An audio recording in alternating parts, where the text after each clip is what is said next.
કેન્દ્રીય ગૃહમંત્રી અમિત શાહે ત્રિપુરાની રાજધાની અગરતલાના નોર્થ ઇસ્ટર્ન કાઉન્સિલ NEC 72માં પૂર્ણ સત્રની અધ્યક્ષતા કરી હતી. તો આ સત્રમાં 8 રાજ્યોના રાજ્યપાલો, કેન્દ્રીય મંત્રીઓ અને મુખ્યમંત્રીઓએ પણ ભાગ લીધો હતો. સત્રનું આયોજન પ્રજ્ઞા ભવનમાં કરવામાં આવ્યું હતું. આ સમયે 8 રાજ્યોના રાજ્યપાલ, કેન્દ્રીય મંત્રી, મુખ્યમંત્રી અને વરિષ્ઠ અધિકારીઓ પણ ઉપસ્થિત રહ્યા હતા.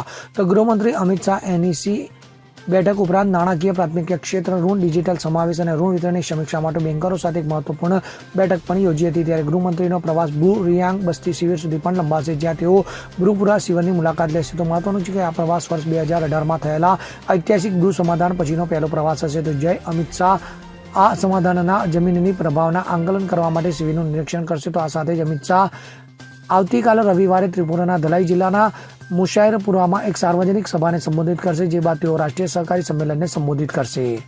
Bureau report, CN24 news. હવે જુઓ દેશ દુનિયાની તમામ ખબરો તમારી આંગળીના ટેરવે. ઉઠાવો મોબાઈલ અને Google Play Store પરથી ડાઉનલોડ કરો અમારી CN24 ન્યૂઝ મોબાઈલ એપ.